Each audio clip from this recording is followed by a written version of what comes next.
Quiero agradecer en primer lugar a los organizadores de este interesante evento y también destacar esta idea de los escenarios, que me parece una idea más que interesante en materia de planificación, organización o sistematización de ideas en un sector tan complejo como el energético.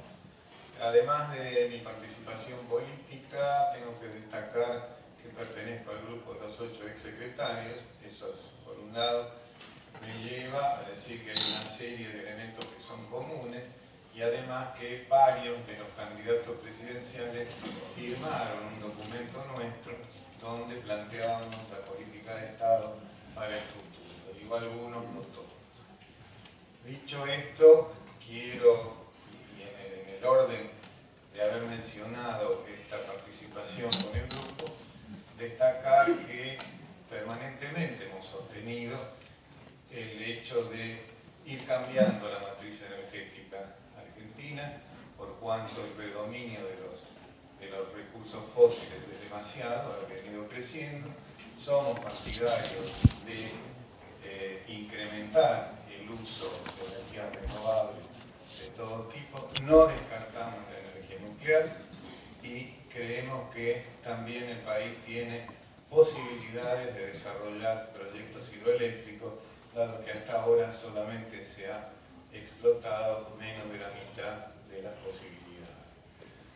De manera que, como ustedes pueden ver, y en lo que pedía el EGISA, hay una coincidencia y un reconocimiento respecto de las tareas que han desarrollado los distintos escenarios. En muchos hay muy buena voluntad. Creemos que desde la política lamentablemente hay que ponerle una cierta cuota de realismo o de las posibilidades que realmente tenemos. En tal sentido, recién reflexionaba mientras estaba escuchando y me acordaba que a principios de los años 90 el sector eléctrico atravesaba una crisis muy grave, con cortes, interrupciones, mal servicio, equipos viejos y, lo que es peor, no había posibilidades en el Estado de invertir. Después tuve una confusión y dije, ¿era en los 90 o es ahora? Dije, no es ahora, porque en ese momento no teníamos que importar gas. Entonces era de aquella época.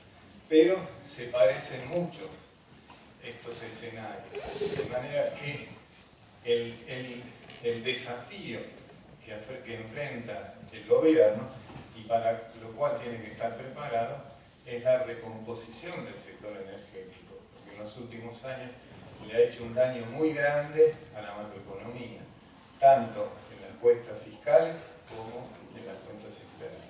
Y eso es algo imprescindible de revertir, y a eso tienen que apuntar, y a eso van a apuntar las políticas que nosotros proponemos. Si miramos la situación actual y con un crecimiento moderado de la demanda, hacia el 2018 ya tendríamos un serio problema de abastecimiento eléctrico en particular. De manera que las soluciones tienen que ser bastante urgentes y posiblemente la única solución viable en el corto plazo son las centrales de ciclo combinado, porque son más fáciles de instalar y de operar. Eso es lo que uno llevaría a una política en lo inmediato y de corto plazo, sin descuidar, por supuesto, la realización de otro tipo de inversiones hidroeléctricas o eólicas o de fuentes renovables que irían llevando mayor plazo, de manera que a lo largo de 15 o 20 años sí se pudiera modificar la matriz energética en el sentido en el cual muchos de los escenaristas han previsto, con una mejor distribución, con una menor participación térmica, mayor participación de renovables e hidroeléctricas, e insisto, con alguna nuclear más, porque la Argentina ha desarrollado su propia tecnología con su propia, o la especialización de sus profesionales como para encarar esto. Más que ir haciendo estas sustituciones, presupuesto, yo quiero apuntar a algunos aspectos que sí deberían ser cambiados y que vamos a cambiar en caso de conducir el sector. En primer lugar, racionalizar esta cuestión de la energía distribuida. Es decir, es una energía altamente costosa, que está usando combustibles que solamente se utilizan en algunos países atrasados de África, y lo que es peor, estamos viendo que hay proyectos de renovar o de nuevos contratos por más de 1000 megawatts con costos de hasta $30.000 el megawatt mes, que es insostenible, que un nuevo gobierno no puede tolerar, y si efectivamente se concretara, debería eliminar. Hay una política errada en materia de tarifas.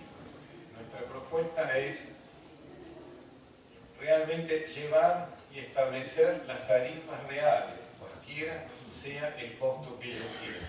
Pero acá hay que distinguir dos cosas. Una cosa es una tarifa, la tarifa que hay que percibir para que el sistema de generación, transporte y distribución opere adecuadamente, y otra cosa es lo que debe pagar el usuario. O sea que ahí es donde aparece recién el verdadero subsidio, cuando el subsidio financia a la demanda. O sea, si hay una tarifa, si la tarifa necesaria es 100, la tarifa tiene que ser 100. No quiere decir que todos los usuarios paguen 100. Conforme a sus niveles de ingreso y en forma dirigida a la demanda, se va a ir estructurando el nivel de subsidios, que entonces vamos a ver que va a disminuir radicalmente respecto a lo que está sucediendo actualmente. Y para el margen, para el sector más desprotegido, ahí sí corresponde la aplicación de la tarifa social. Creo que hay en estos años de política que hay que desarrollar, hay dos elementos que acá se han mencionado y que creo que son importantes de ir desarrollando. Particularmente las redes inteligentes. Creo que en electricidad el desarrollo de redes inteligentes va a permitir ir hacia el otro objetivo grande, que es el uso racional de la energía y el ahorro de energía. La red inteligente y el medidor inteligente, de manera que se pueda modular la demanda desde los centros de distribución, y eso evitaría o mejoraría la situación, la calidad y los momentos en que es necesario bajar carga o subir carga. Es una cuestión más técnica, pero creo que hay que destacar, y lo han mencionado muchos escenaristas, el hecho de apuntar a las redes inteligentes, que es lo que está funcionando y lo que se está desarrollando en los países, en Europa y en otros países, y realmente es una tecnología relativamente sencilla y relativamente no costosa, incluido el medidor inteligente. Y esto también tiene que ver con el punto de operar siempre sobre la demanda. O sea, para políticas de uso racional, para políticas de ahorro de energía, hay que operar básicamente sobre la demanda, que es, digamos, al revés de lo que se viene haciendo, lo que se ha hecho en estos años.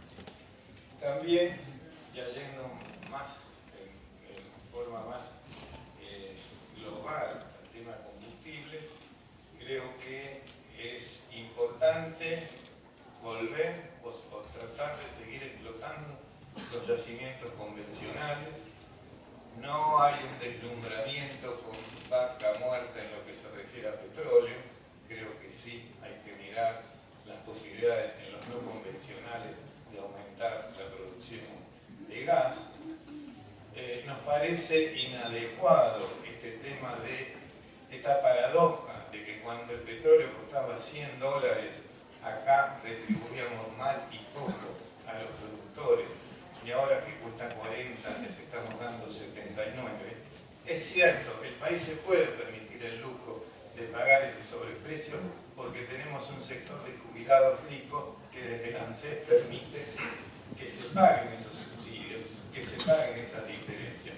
Pero el día que los jubilados no puedan pagar, creo que habría que racionalizar un poco este tema de usar o de pagar este margen exagerado cuando el precio del petróleo está a 40 dólares pagar 70, y repito, cuando estaba a 100 no le pagábamos, y ahora que está a 40 pagamos 79. Suena paradojal, sobre todo el origen de los recursos para pagar esa diferencia. De manera que el otro tema es que nosotros creemos en una IPF del Estado. Parece bien una IPF del Estado. Ahora, una IPF del Estado con 49% de privados extranjeros que se están llevando ahora esta diferencia entre 40 y 75, también suena un poco curioso. Y por otro lado, YPF no puede fijar políticas. YPF tiene que ser una empresa del Estado, creemos que tiene que ser estatal, que compita con el resto de las empresas petroleras en el sector y no que tenga ciertos privilegios como ha tenido hasta en estos años para incrementar de una manera artificial las utilidades que está teniendo la empresa, la producción que está teniendo la empresa. Eso también es parte de una racionalización de la macroeconomía en el país. Por eso somos partidarios de la IPF del Estado, pero una IPF que sea del Estado y no que tenga participaciones de privados y muchos privados extranjeros, e incluso, por lo que dicen algunos, incluso habría moldados o fondos, los que el gobierno llama buitres, como accionistas de IPF, lo cual también es una paradoja. Creo que con eso también se debería sanear y terminar. Esas son las principales, en este breve paneo, de las políticas posibles que se adoptarían en caso de tener nosotros la posibilidad de administrar el país y el sector.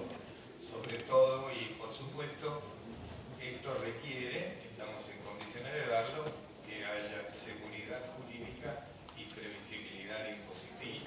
Caso contrario, todo esto se derrumba. De manera que los requisitos institucionales son previos a todo diseño de política sectorial. O sea, saneado lo institucional, aclarado la continuidad de lo jurídico, la previsibilidad impositiva, es más fácil establecer las políticas sectoriales y en este caso las políticas del sector energía. Es tan importante que un mal manejo afecta a la macroeconomía como lo estamos viendo en este momento. Creo que, para no abusar del tiempo, este es el pequeño resumen que me quería permitir realizar a ustedes. Muchas gracias.